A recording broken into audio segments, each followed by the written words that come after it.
नमस्कार, मैं नीलू Singh Subrat children academy से आपकी हिंदी अध्यापिका आज की इस ऑनलाइन कक्षा में पुनः आपका स्वागत करती हूं। और आज हम अपनी वसंत की किताब से अपना नया शीर्षक पढ़ेंगे। नया शीर्षक है हमारा अकबरी लोटा। यह एक हास्य विधा में लिखी गई कहानी है और कहानी के लेखक हैं अन्नपूर्णानंद वर्मा, जो कि राजनेता और उत्तर प्रदेश के मुख्यमंत्री रहे डॉक्टर संपूर्णानंद वर्मा के छोटे भाई हैं। तो सबसे पहले हम अपनी कहानी को शुरू करें कि उससे पहले हम अन्नपूर्णानंद वर्मा के संक्षिप्त जीवन परिचय के बारे में जानते हैं कि उनका जन्म कब और कहाँ हुआ था, या उनकी रचनाएं क्या हैं, उनकी विशेषताएं क्या हैं। तो सबसे पहले हम चलते हैं अन्नपूर्णानंद वर्मा के संक्षिप्त जीवन परिचय पर।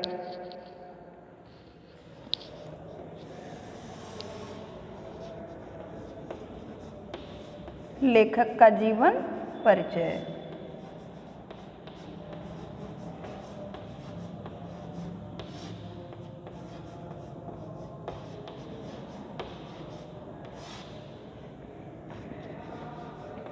इनका जन्म हुआ है 21 सितंबर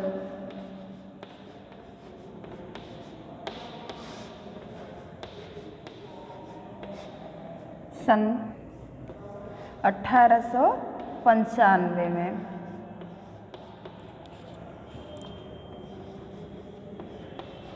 इनकी मृत्यु हुई है 4 दिसंबर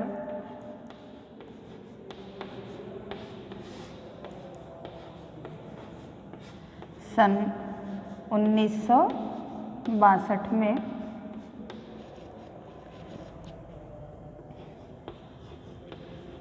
इनकी रचनाएं हैं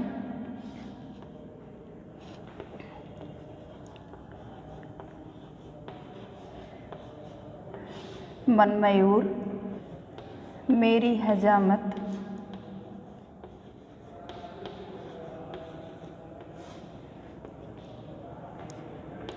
मंगलमोद,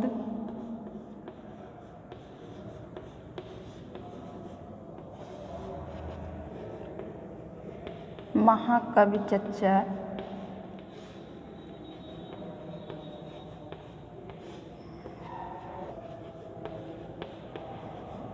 मगन रह चोला,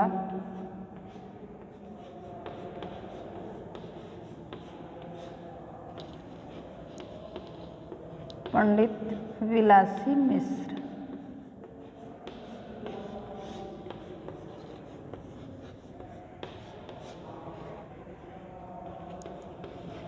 विशेषताएं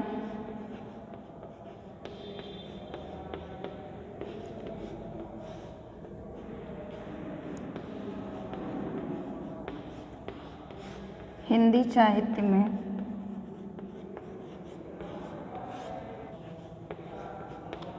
शिष्ट हास्य लिखने वाले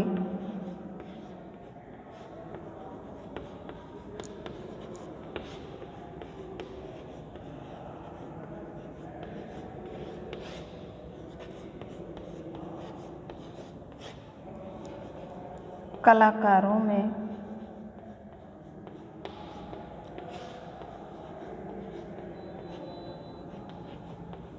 अग्रणी थे।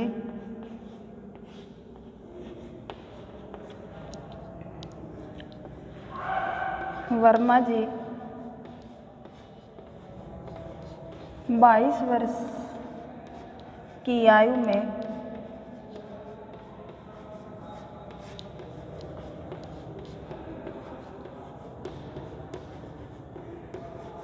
साहित्य के क्षेत्र में आए।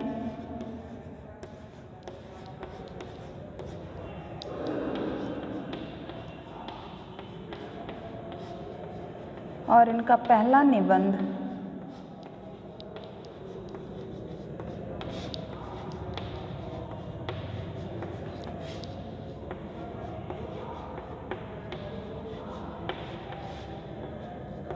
खोपड़ी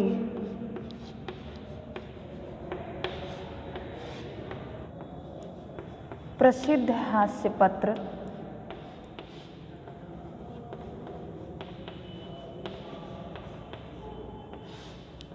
मतवाला में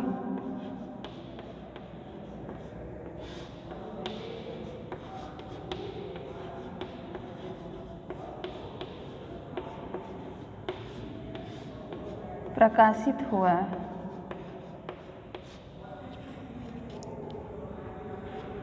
अन्नपूर्णानंद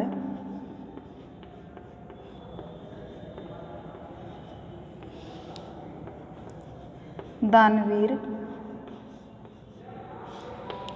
शिव प्रसाद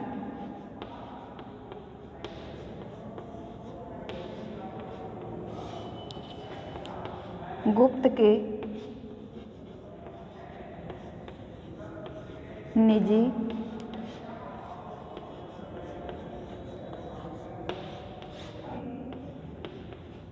गुप्त जी के साथ ही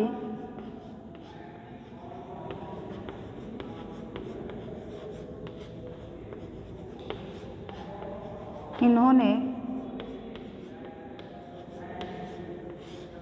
संसार भ्रमण भी किया।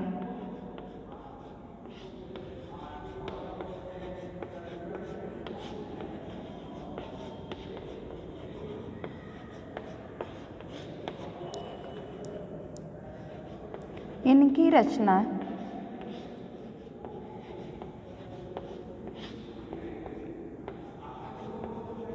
महाकवि चच्चा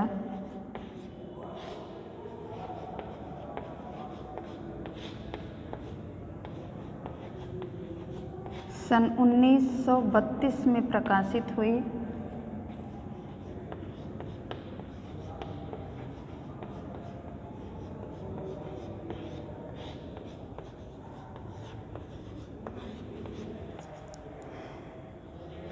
इन्होंने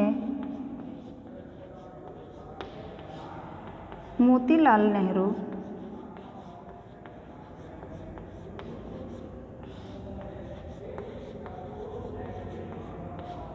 के पत्र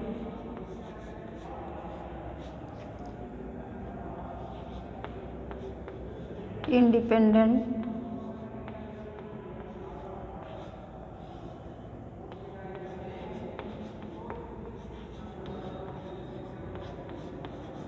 में कुछ समय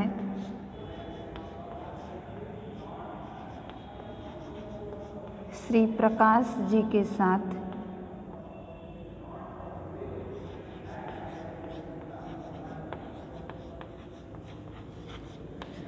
कार्य किया।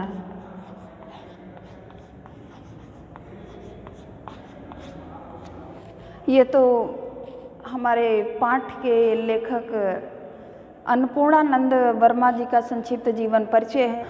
उनका जन्म 21 सितंबर सन 1895 को हुआ और उनकी मृत्यु हुई 4 दिसंबर 1962 को। ये विख्यात और मनीषी राजनेता डॉक्टर संपूर्णानंद वर्मा के छोटे भाई भी थे। इनकी शिक्षा दीक्षा गाजीपुर से ही शुरू हुई थी।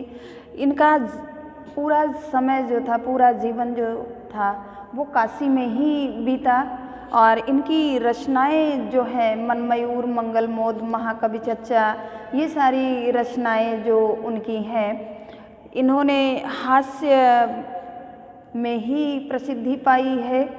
हास्य इन्होंने ज़्यादा लिखा है और ये 22 वर्ष की आयु में ही, ये अर्थात वर्मा जी 22 वर्ष की उम्र में ही इन्होंने साहित्य में पदार्पण किया था। इनका पहला निबंध खोपड़ी जो उस समय के चर्चित हास्य पत्र मतवाला में प्रकाशित हुआ था। इनकी रचना महाकवि चच्चा सन 1932 में प्रकाशित हुई। मगन रहु चोला और पंडित विलासी मिश्र, ये इनकी रचनाएं इनकी प्रसिद्धि का कारण भी रही हैं। और इन्होंने मोतीलाल नेहरू के पत्र इंडिपेंडेंट में कुछ समय श्री प्रकाश जी के साथ भी काम किया था। तो लेखक के संक्षिप्त जीवन परिचय के उपरांत हम आते हैं अपनी कहानी पर कि कहानी में क्या चीज़ें लेखक ने बताई है। थोड़ा सा मन को हल्का करने के लिए या मन को आनंदित करने के लिए कहानी हास्यपूर्ण है, हास्य से भरी हुई है। कहानी में मुख्य 3 पात्र हैं। कहानी में मुख्य 3 पात्र हैं, जिसमें पहले पात्र तो है लाला झाऊलाल, दूसरा जो है पात्र एक अंग्रेज व्यक्ति है और तीसरे जो पात्र हैं उनके मित्र, लाला झाऊलाल के मित्र पंडित बिलवासी मिश्र। ये इन्हीं तीनों के इर्द गिर्द कहानी घूमती है और इसी में ही लेखक ने हास्य को ऐसे संजोया है कि आप कहानी जब पढ़ेंगे या कहानी सुनेंगे तो आपको खुद ही महसूस होगा कि कहानी में किस तरह से लेखक ने हास्य को संजोया है। कहानी के प्रमुख पात्र लाला झाऊलाल जो हैं वो काशी के ठठेरी बाज़ार के 3 मंजिले मकान में रहते हैं। सबसे ऊपर काशी का ठठेरी बाज़ार, काशी अर्थात आज के आधुनिक युग का वाराणसी या बनारस कहिए, वहाँ का ठठेरी बाज़ार वैसे भी बहुत प्रसिद्ध है। तो लाला झाऊलाल जो थे वो ऊपर के मकान में, जो उनका 3 मंजिला मकान था जिसमें सबसे ऊपर अपनी पत्नी के साथ रहते थे। लाला झाऊलाल के बच्चे नहीं थे, सिर्फ लाला थे और उनकी पत्नी थी। नीचे के जो कमरे थे वो किराए पर थे, उसमें दुकानें चला करती थीं। लाला झाऊलाल को रुपयों पैसों की कमी नहीं थी। 100 रुपया मासिक किराया उन्हें उन दुकानों से मिल जाया करते थे। वे अच्छा खाते थे, अच्छा पहनते थे, अच्छे तरीके से अपना जीवन बिता रहे थे। पत्नी और पत्नी में एक दिन अचानक कुछ शर्त लग जाती है और उनकी पत्नी जो है वो लाला झाऊलाल से कहती है कि आज मुझे आप जो है 250 रुपये दे दीजिए। पैसों की कमी नहीं थी, लेकिन एक साथ 250 रुपये लाला झाऊलाल को आँख सेंकने के लिए नहीं मिला, बाकी उसे इस्तेमाल करने की तो बात ही दूर है। आँख सेंकने, लेखक ने इसमें मुहावरों का भी अच्छा प्रयोग किया है। कहा जाता है कि भाषा को सजाने के लिए अलंकार, छंद, मुहावरों का प्रयोग किया जाता है। ये भाषा के गहने माने जाते हैं। तो मुहावरों का प्रयोग बड़ा सटीक और बड़ा अच्छा किया है लेखक ने। तो इसमें कहा उन्होंने कि भाई 250 रुपये तो आँख सेकने के लिए भी नहीं मिले। आँख सेकने का अर्थ ही है कि आँखों से देख करके किसी चीज़ को, जो अप्राप्य वस्तु हो, जिसको हम पा न सकते हों, और उसे आँखों से देख करके ही आनंद प्राप्त कर लेना, ये आँख सेकने मुहावरे का अर्थ होता है। तो लाला झाऊलाल की पत्नी उनसे 250 रुपये की मांग कर बैठती हैं और 250 रुपये एक साथ कहाँ कभी आँखों से दिखाई ही नहीं दिया।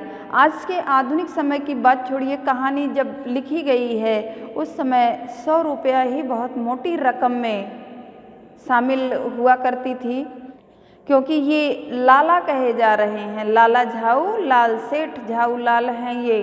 100 रुपये की मासिक आमदनी है इनकी।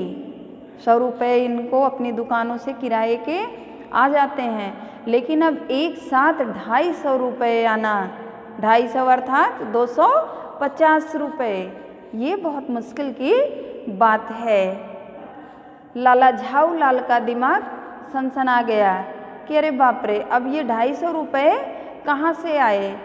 तो लाला के चेहरे के हाव भाव को देख करके पत्नी समझ गई कि ये मुझे 250 रुपये नहीं दे सकते हैं। तो उसने दूसरा वार किया, यानी व्यंग बाण से लाला झाऊलाल पे वार किया कि चलो कोई बात नहीं है, आप नहीं दे सकते हो तो मैं ये पैसे अपने भाई से मांग लूँगी।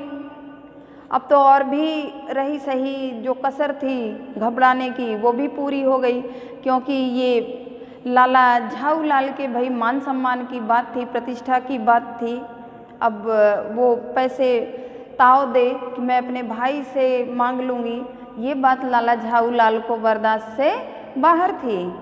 उन्होंने पूरे रोब के साथ कहा कि अजी ऐसा क्यों कहती हो, 250 मैं तुम्हें दूंगा, भाई से मांगने की क्या ज़रूरत, किसी से भीख लेने की आवश्यकता तुमको नहीं है।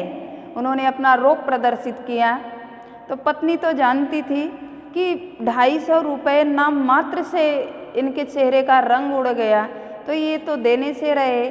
तो उसने फिर व्यंग किया पत्नी ने। तो उसने कहा कि भाई मुझे इसी जन्म में चाहिए रुपए, कहीं 7 जन्मों की बात तो नहीं आप सोच रहे हो कि चलो 7 जन्मों में किसी भी जन्म में मैं 250 दे दूंगा। तो अब तो भाई लाला झाऊलाल के और भी प्रतिष्ठा की बात बढ़ गई। उन्होंने कहा जी ऐसी बात क्यों करती हो, 7 जन्म की बात छोड़ो, मैं तुम्हें 7 दिन में दे दूंगा। पत्नी ने कहा कि सच में आप कह रहे हैं ऐसा कि मुझे 7 दिनों के अंदर में पैसा दे देंगे। लाला झाऊलाल भी पूरे रोब में थे, भाई उनकी प्रतिष्ठा की बात थी। तो उन्होंने कहा कि हाँ तुम मुझसे आज के 7वें दिन 250 ले लेना।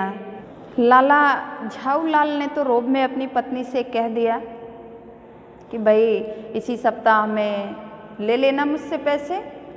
तो जब पत्नी ने कहा मुझे इसी जन्म में चाहिए पैसे, आप 1 सप्ताह का मतलब 7 वर्ष कह रहे हो, 7 जन्म कह रहे हो, तो उन्होंने ताव में आकर के कहा नहीं आज के 7वें दिन तुम मुझसे पैसे ले लेना।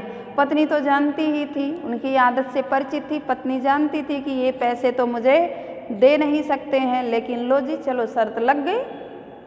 वो बेचारे परेशान, रोज इसी उधेड़ बुन में दिन बीतता तो रात नहीं, रात बीत जाती तो दिन नहीं, ऐसे करते करते करते करते 4 दिन बीत गए।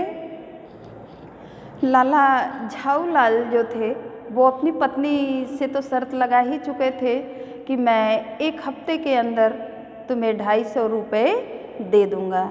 बेचारे एकदम परेशान, 1 दिन बीता, 2 दिन बीता, 3 दिन बीता, ऐसे 4 दिन बीत गया। 5वें दिन वो बहुत परेशान हो गए।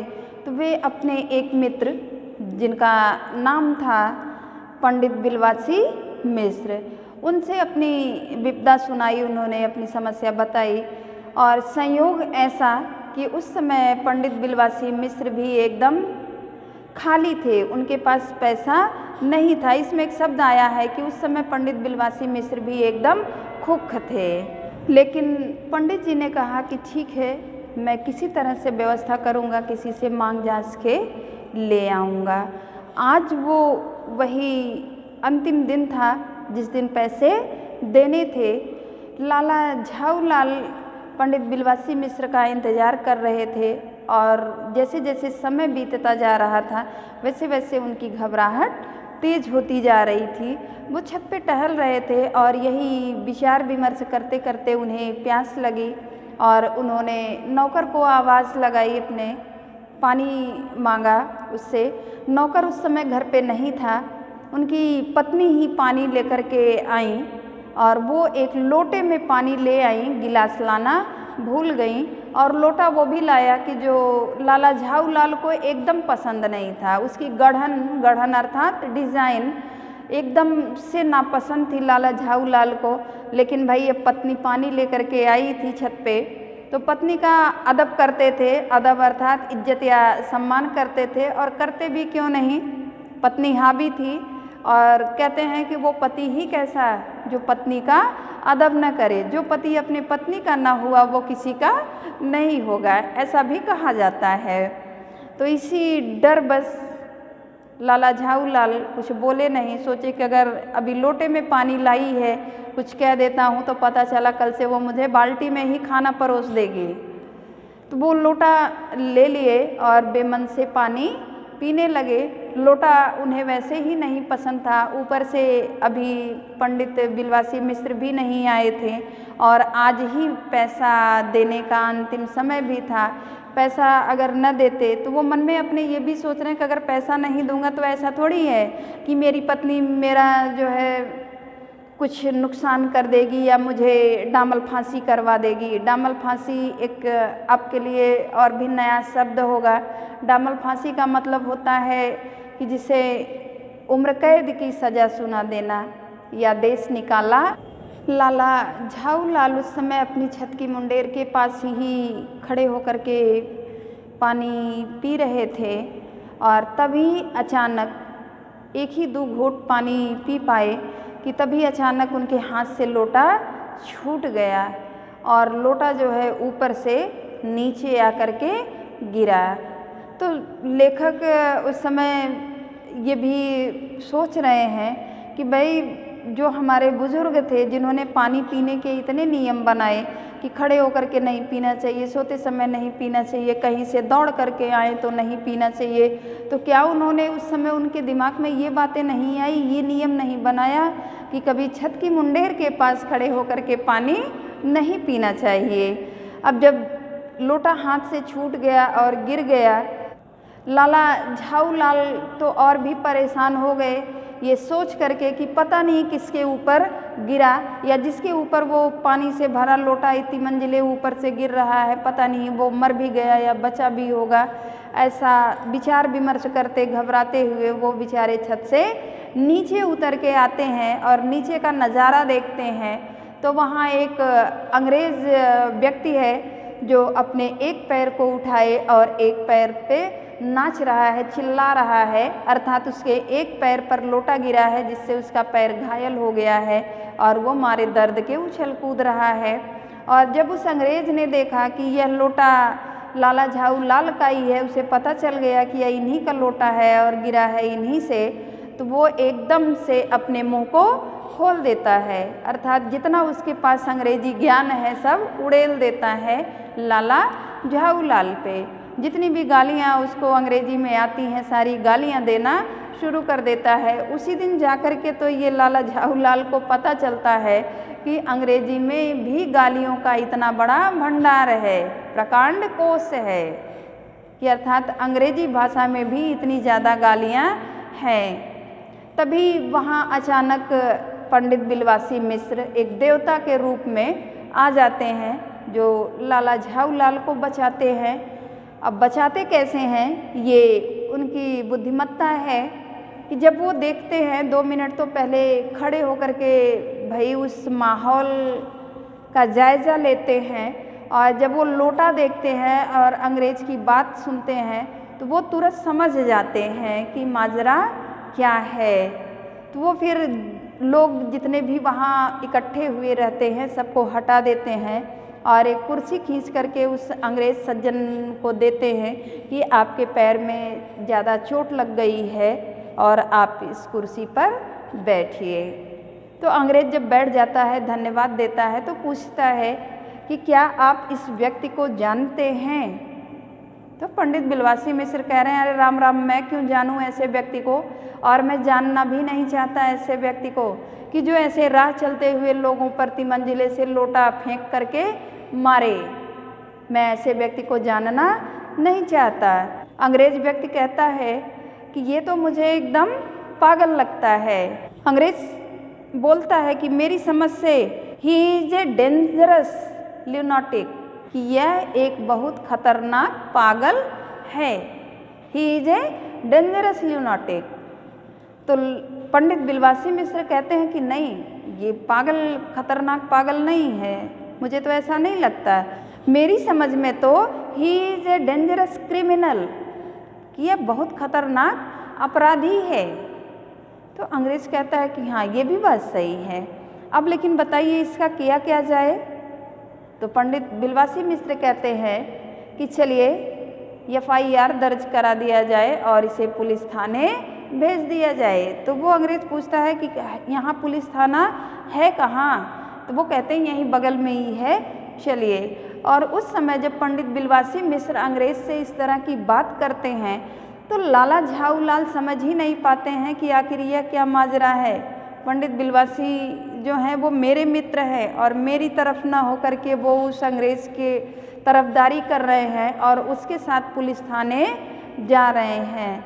तो लेखक ने लिखा है कि अगर उस समय भगवान ने आँखों को खाने की शक्ति दी होती तो लाला झाऊलाल अपनी आँखों से ही पंडित बिलवासी मिश्र को खा जाते। तो अंग्रेज़ कहता है कि चलिए पुलिस स्टेशन चलते हैं। तो कहते हैं पंडित बिलवासी मिश्र कि हाँ बिल्कुल चलेंगे, लेकिन पहले रुकिए, मैं इस व्यक्ति से इजाज़त लेकर के इस लोटे को खरीद लेता हूँ। तो अंग्रेज़ कहता है इस लोटे को खरीद लेंगे, इस लोटे को क्या ज़रूरत है खरीदने की। कहे नहीं, मैं 50 रुपये में इस लोटे को खरीद लेता हूँ। तो अंग्रेज़ कहता है कि आखिर इस लोटे की क्या खास बात है जो आप 50 रुपया इस लोटे के लिए दे रहे हैं, ये लोटा कुछ खास है भी तो नहीं।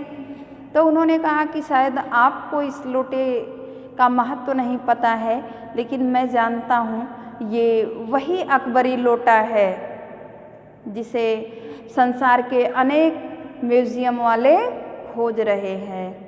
अब अंग्रेज़ को तो लगा कि भाई ऐसा लोटा, ऐतिहासिक लोटा जिसे संसार के सभी म्यूज़ियम वाले खोज रहे हैं, तो आखिर ये अकबरी लोटा है क्या। पंडित बिलवासी मिश्र ने कहा कि जनाब यह 16वीं सदी का लोटा है। बादशाह हुमायूं शेर शाह से हार कर जब सिंध के रेगिस्तान में भाग रहा था, वहाँ भटकते भटकते जब प्यास से उसकी जान निकल रही थी, तो उस समय एक ब्राह्मण ने इसी लोटे में उसको पानी पिला करके उसकी जान बचाई थी। उसके बाद बादशाह अकबर ने उस ब्राह्मण से इस लोटे को इसके बदले में 10 सोने के लोटे दे करके उससे यह लोटा खरीद लिया था, और यह लोटा पता नहीं कैसे इसके पास आ गया है, इसलिए मैं इस लोटे को खरीद लूँगा। और यह लोटा जो है वो सन 57 तक शाही घराने में रहा है, और अगर आज भी म्यूज़ियम वालों को पता लग जाए तो वो उसे अधिक से अधिक दाम दे करके इस लोटे को खरीद लेंगे। तो जब पंडित बिलवासी मिश्र ने ऐसी घटना, लोटे का ऐसा जिक्र बना दिया, तो अंग्रेज़ सज्जन को भी लालच आ गया। तो उन्होंने कहा कि जी नहीं जनाब, इस लोटे को मैं खरीदूंगा। तो पंडित बिलवासी मिश्र ने कहा कि भाई ये कौन सी बात है, लोटा मैं खरीदूंगा। तो अंग्रेज़ व्यक्ति कहता है कि क्या लोटा आपके ऊपर गिरा। तो उन्होंने कहा कि नहीं। तो उसने कहा क्या लोटे से आपका पैर घायल हुआ। उन्होंने कहा कि नहीं। तो फिर अंग्रेज़ ने कहा कि लोटा खरीदने का हक मेरा है। तो पंडित बिलवासी मिश्र ने कहा कि नहीं भाई, ये कोई बात नहीं है, जो उस लोटे के अधिक दाम दे देगा लोटा उसी का है। लो मैं 50 रुपये देता हूँ इस लोटे के। तो अंग्रेज़ भी ताव में आ गया, उसने कहा मैं 100 देता हूँ। फिर पंडित बिलवासी ने कहा कि मैं 150 देता हूँ इस लोटे के। तो अंग्रेज़ ने कहा कि लो मैं 200 देता हूँ। तो उन्होंने कहा पंडित ने कि लीजिए मैं भाई 250 देता हूँ इस लोटे के, और 250 रुपये उन्होंने लाला झाऊलाल के सामने फेंक दिया। अंग्रेज और भी ताव में आ गया, उसने कहा 250 आप देते हो, लो मैं 500 रुपये में इस लोटे को खरीद लेता हूँ। तो जब उसने 500 की नोट लाला झाऊलाल के सामने फेंक दी, तो पंडित बिलवासी मिश्र झुक करके अपने पैसे उठा लिए और कहा कि लोटा आपका हुआ, क्योंकि मेरे पास 250 से ज़्यादा पैसे नहीं हैं, मेरे पास 250 से ज़्यादा रुपए नहीं हैं। तो अब लाला झाऊलाल जो थे वो आश्चर्यचकित नेत्रों से इस पूरी घटना को देख रहे थे कि आखिर ये पंडित बिलवासी मिश्र कर क्या रहे हैं। मुझे पुलिस स्टेशन ले जा रहे थे, अंग्रेज़ से मित्रता कर ली, फिर इस लोटे को खरीदने लगे। आखिर इनको हुआ क्या है, कहीं इनका दिमाग तो नहीं फिर गया है। जब लोटा अंग्रेज़ व्यक्ति का हो गया तो वो बड़ा प्रसन्न हुआ और उसने कहा कि ये बहुत अच्छी बात है, ये लोटा मेरा हो गया। अब मैं जब चलूँगा तो मेजर डगलस को बताऊँगा कि देखिए मैं भी हिंदुस्तान से एक बहुत पुरानी और अच्छी चीज़ लेकर के आया हूँ। तो पंडित बिलवासी मिश्र ने कहा कि भाई ये मेजर डगलस कौन है। तो उस अंग्रेज़ व्यक्ति ने बताया कि ये मेरे पड़ोसी हैं, और वो पिछली बार जब भारत आए थे तो वहाँ से एक जहांगीरी अंडा लेकर के गए, और उस अंडे को दिखा करके इतना ज़्यादा डींग हाँकते थे कि उनकी बढ़ी चढ़ी या डींग हाँकने वाली बातें सुनते सुनते मेरे कान पक गए थे। अब कम से कम मेरे पास भी तो भारत की एक ऐतिहासिक धरोहर हो गई है। पंडित बिलवासी मिश्र समझ गए कि इनके मित्र को भी किसी भारतीय ने ठगा है। भाई अब जहांगीरी अंडा कौन सा है। उस अंग्रेज व्यक्ति ने पंडित बिलवासी मिश्र से बताया कि आप तो जानते ही होंगे कि जहांगीरी अंडा क्या है। जहांगीर बादशाह थे और उन्हें नूरजहाँ से प्रेम हो गया था। और कहते हैं कि एक बार नूरजहाँ ने बादशाह जहांगीर के कबूतर को उड़ा दिया, तो बादशाह बहुत नाराज़ हुए और उन्होंने नूरजहाँ से पूछा कि आखिर तुमने मेरा कबूतर उड़ाया कैसे। तो नूरजहाँ ने दूसरे कबूतर को उठाया और उसे ऐसे छोड़ दिया और कहा बादशाह ऐसे ही। तो नूरजहाँ के इस भोलेपन पे जहांगीर बहुत प्रसन्न हुए और उन्होंने नूरजहाँ को अपनी बेगम बना लिया था। तो कहते हैं कि उस कबूतर से जहांगीर को अत्यधिक प्रेम हो गया था और इसीलिए वह कबूतर का एहसान नहीं भूले और उस कबूतर के एक अंडे को उन्होंने एक बिल्लौर की हांडी, कहते हैं बिल्लौर एक कीमती पत्थर होता है, जिसकी हांडी बनवाई थी उन्होंने और उसी हांडी में उस अंडे को रख करके अपनी आँखों के सामने हमेशा रखा करते थे। तो पिछली बार जब मेजर डगलस आए थे तो वो 300 रुपये में वह जहांगीरी अंडा खरीद के ले गए थे। चलिए, अब अच्छा है कि वो मुझसे अब ज़्यादा डींग नहीं हाँक पाएंगे। तो पंडित बिलवासी मिश्र ने कहा कि अजी अब क्या डींग हाँकेंगे, ये लोटा तो उस जहांगीरी अंडे का बाप हुआ, क्योंकि ये लोटा तो बादशाह हुमायूं के समय का है। हुमायूं के बेटे थे अकबर और अकबर के बेटे थे जहांगीर। तो इस तरह से तो यह जो लोटा है वो जहांगीरी अंडे का बाप ही हुआ ना। अंग्रेज महाशय और भी अधिक प्रसन्न हुए कि चलो भाई, हम तो उनसे भी ज़्यादा उम्दा चीज़ लेकर के भारत से जा रहे हैं। पंडित बिलवासी मिश्र मन ही मन अपनी उस सफलता पर प्रसन्न हो रहे थे। अंग्रेज महाशय 500 रुपया लाला झाऊलाल को देकर और वो लोटा लेकर के चले गए। तो दोनों मित्र जब फिर मिलते हैं तो लाला झाऊलाल कहते हैं कि मैं तो समझ ही नहीं पाया कि यह अप्रत्याशित सी घटना क्या हो रही है, और अभी आप मेरे पास रुकिए, मैं 2 घंटे तक तो आपकी पीठ सहलाऊंगा, शाबाशी दूंगा आपको आपके इस नेक काम के लिए, और आपने मुझे उस समस्या से हटा लिया। फिर लाला झाऊलाल ने पूछा कि आपके पास तो पैसे थे ही नहीं, आप पैसे कहाँ से ले आए? 250 रुपये आप लेकर के भी आए थे। तो पंडित बिलवासी मिश्र ने कहा कि ये मैं बता नहीं सकता, ये मेरा खुदा ही जानता है, मेरा भगवान जानता है कि मैं कैसे ये पैसे ले करके आया हूँ, और आप मुझे अपने पैसे ये रखिए और मुझे जाने दीजिए, मैं इन पैसों को फिर उनके सही स्थान पर रख दूं। और किया क्या था, पंडित बिलवासी मिश्र ने अपनी पत्नी के रखे हुए पैसे चुरा के लाए थे। वो बेचारे जाते हैं और अपनी पत्नी के सोने का इंतज़ार करते हैं। रात में उन्हें नींद कहाँ आए, किसी तरह से उन्हें पैसे यथावत उसी स्थान पर रख देने हैं। बहुत देर तक जागते जागते जब उनकी पत्नी सो गई तो धीरे से उसके गले में पड़ी हुई चेन से वो चाबी निकालते हैं जिससे उन्होंने संदूक खोला था, और संदूक खोल करके पुनः 250 रुपये जो पत्नी ने रखे थे अपने संदूक में उसे वहीं पर रख देते हैं और चैन की सांस लेते हैं। तो इस तरह से दोनों मित्रों की अपनी अपनी साख जो है वो बच जाती है। तो ये आपके पाठ का सारांश है, और पाठ में कुछ कठिन शब्द भी आए हुए हैं जिनके शब्दार्थ भी हम आपको बताते हैं। कठिन शब्दों के अर्थ।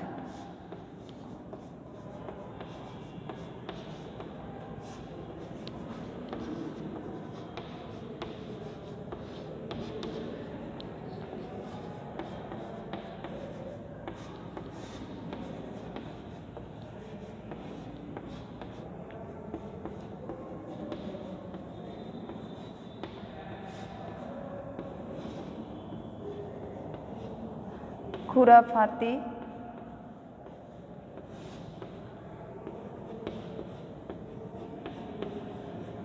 दामल फांसी,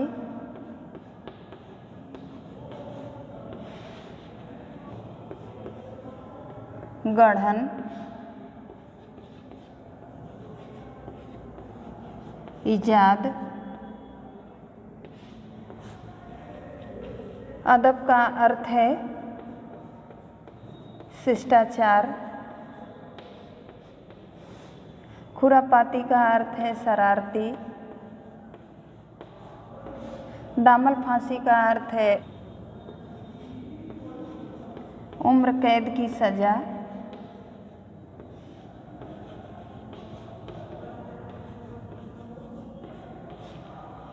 गढ़न का अर्थ है बनावट। इजाद का अर्थ है खोज।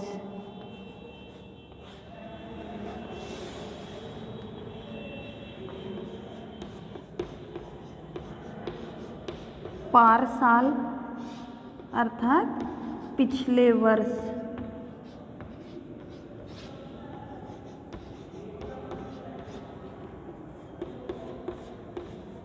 सांगोपांग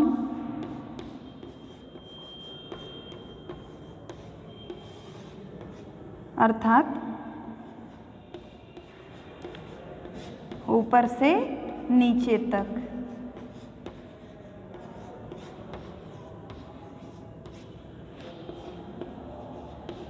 होड़ अर्थात प्रतिस्पर्धा।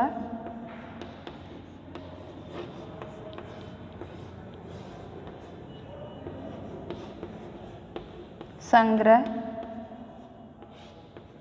इकट्ठा करना।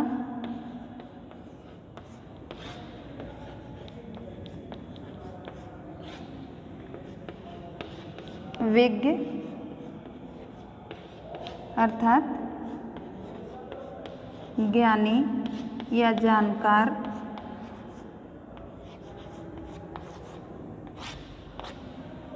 ये तो पाठ में आए हुए कठिन शब्दों के अर्थ हैं। तो इस तरह से पाठ के लेखक का संक्षिप्त जीवन परिचय और पाठ का सारांश और पाठ में आए हुए कुछ कठिन शब्दों के अर्थ हैं। आप अपनी किताब से इस पाठ को जब स्वयं पढ़ेंगे तो आपको पाठ और भी अच्छे तरीके से समझ में आ जाएगा। तो मैं ये उम्मीद करती हूँ कि आप अपने पाठ को अच्छे तरीके से स्वयं पढ़ेंगे और पाठ को समझने का प्रयत्न करेंगे। आज के लिए धन्यवाद।